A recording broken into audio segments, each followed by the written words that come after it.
4.5 లక్షల మంది అమ్మలకి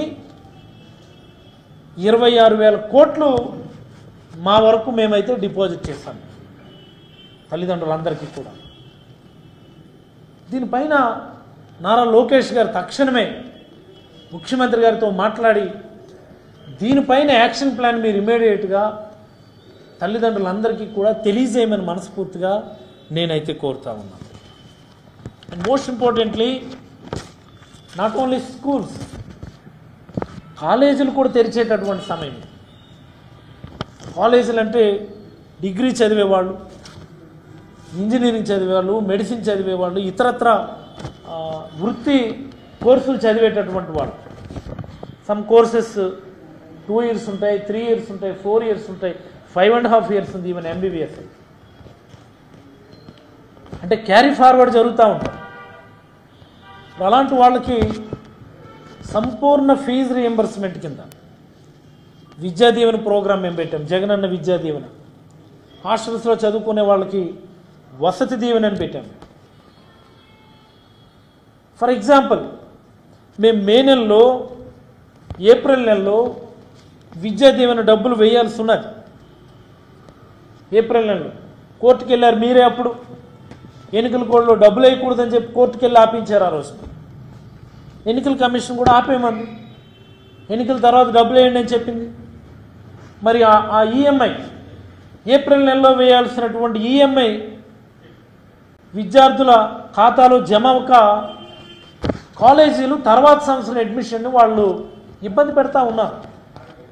for example, degree 2nd year కుర్రాడు 3rd yearకి వెళ్తాడు. వాళ్ళ లాస్ట్ ఈఎంఐ డబ్బులు వాళ్ళ తల్లిదండ్రుల ఖాతాలోనో విద్యార్థుల ఖాతాలోనో డబ్బులు జమ అవ్వాల. వాడు ఆ డబ్బులు కట్టకపోవడం వల్ల 3rd year అడ్మిషన్ తీసుకోవడానికి ఇబ్బంది పెడతా ఉన్నా.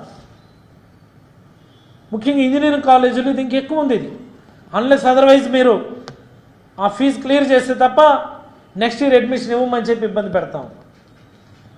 హాస్టల్ ఫీజులు కూడా పెండింగ్ ఉన్నాయి. వసతి దీవెన డబ్బులు కూడా పడలా. వసతి దీవెన డబ్బులు లాస్ట్ ఈఎంఐ పడలా. ఫిబ్రవరి మార్చిలో పడాల్సినటువంటి డబ్బులు ఎన్నికలు కోడ్ అని చెప్పి వేయనివ్వలేదు.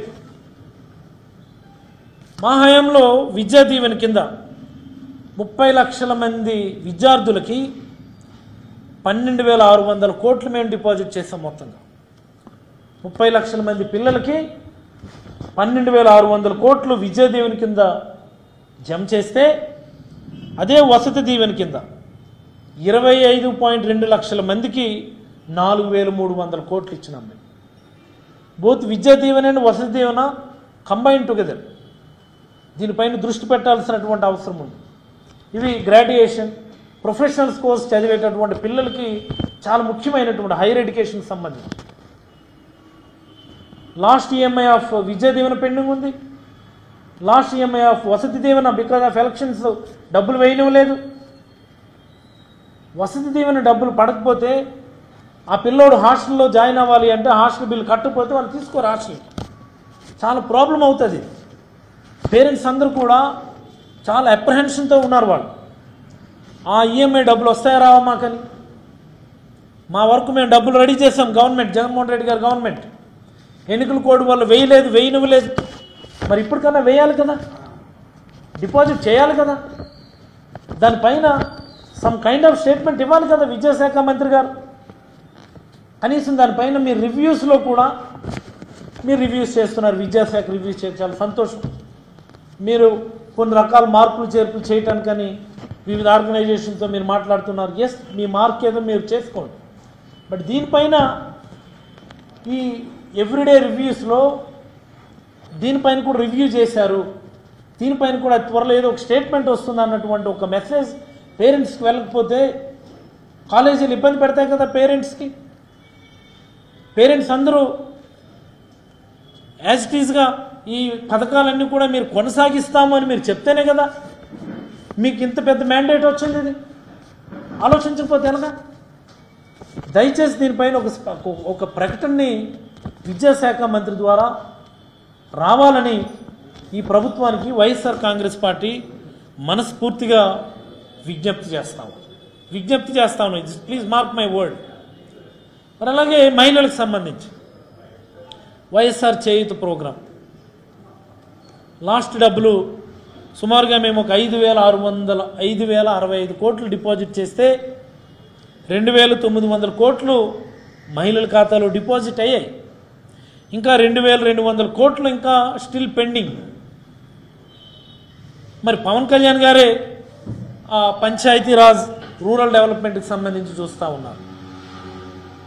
ఈ చేయూత అనేవి పంచాయతీరాజ్ డిపార్ట్మెంట్ ఆధ్వర్యంలో అప్పుడు చేసేవాళ్ళు. సెర్ప్ వాళ్ళు దానిలో భాగస్వామ్యమై సచివాలయ ఉద్యోగుల ఆధ్వర్యంలో చేసేవాళ్ళం. మరి ఇప్పుడు సెర్ప్ తీసి వేరే మినిస్టర్కి ఇచ్చున్నారు. సెర్ప్ డిపార్ట్మెంట్ని తీసి వేరే మినిస్టర్కి ఇచ్చారు. పంచాయతీరాజ్ అండ్ రూరల్ డెవలప్మెంట్ ఏమో ఉప ముఖ్యమంత్రి శ్రీ పవన్ కళ్యాణ్ గారు హ్యాండిల్ చేస్తూ ఉన్నారు. మరి చేయూత అనే దాన్ని ఎవరు దాన్ని పెండింగ్ డ్యూస్ ఎవరు చూస్తారు? అది సెర్ప్ వాళ్ళు దాన్ని దృష్టి పెడతారా? పంచాయతీరాజ్ అండ్ రూరల్ డెవలప్మెంట్ వాళ్ళు దృష్టి పెడతారా? ఎవరు దృష్టి పెట్టినా సరే గౌరవ ఉప ముఖ్యమంత్రి శ్రీ పవన్ కళ్యాణ్ గారికి దీనిపైన దృష్టి సారించమని 2,200 కోట్ల రూపాయలు ఇంకా 45-60 సంవత్సరాల మధ్యలో ఉన్నటువంటి హక్కుల ఖాతాలో డిపాజిట్ కావాల్సి ఉంది. ఎన్నికల కోడ్ కారణంగా డబ్బులు డిపాజిట్ కాకుండా ఆపేరు. ఆ సందర్భంలో దాన్ని పూర్తి చేయమని ఆ మహిళలకి శోకం మిగిల్చవద్దని మనస్ఫూర్తిగా నేనైతే ఈ ప్రభుత్వాన్ని వైఎస్ఆర్ కాంగ్రెస్ పార్టీ తరఫునైతే కోరుతా ఉన్నాను.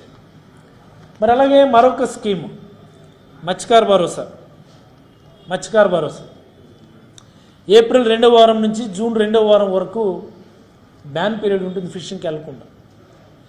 జగన్మోహన్ రెడ్డి గారు మే నెలలోనే మత్స్యకార భరోసా వేసేవారంటే ఎప్పుడు బ్యాన్ ఉందో అప్పుడే మత్స్యకారుల అమౌంట్లో డబ్బులు డిపాజిట్ అయ్యేవి. అంటే ఆ 2 నెలలు వాళ్ళు వేటకు వెళ్ళరు కాబట్టి ఎవరిపైన కుటుంబాలు ఆధారపడకూడదని ఆ 2 నెలలకి 10,000 రూపాయల చొప్పున ప్రతి ఫిషర్మెన్ ఫ్యామిలీకి మనం డిపాజిట్ చేసేవాళ్ళం. మరి ఏప్రిల్, మే, జూన్ అయిపోయింది, జూలై వచ్చేస్తూ ఉంది. డిపాజిట్ కావాల్సినటువంటి డబ్బులు డిపాజిట్ కాలేదు. మరి దానిపైన కూడా ఒక ప్రకటన చేయాలి. అచ్చెన్నాయుడు గారు ఆ ఫ్యాక్ట్ చూస్తున్నారు. మా మత్స్యకారుల కష్టాలు మీకు తెలుసన్నారు అచ్చెన్నాయుడు గారు. మొన్న మీ స్టేట్మెంట్ నేను చూశాను. మత్స్యకారుల అభ్యున్నతి కోసం పాటుపడతానన్నారు అచ్చెన్నాయుడు గారు. చాలా సంతోషం.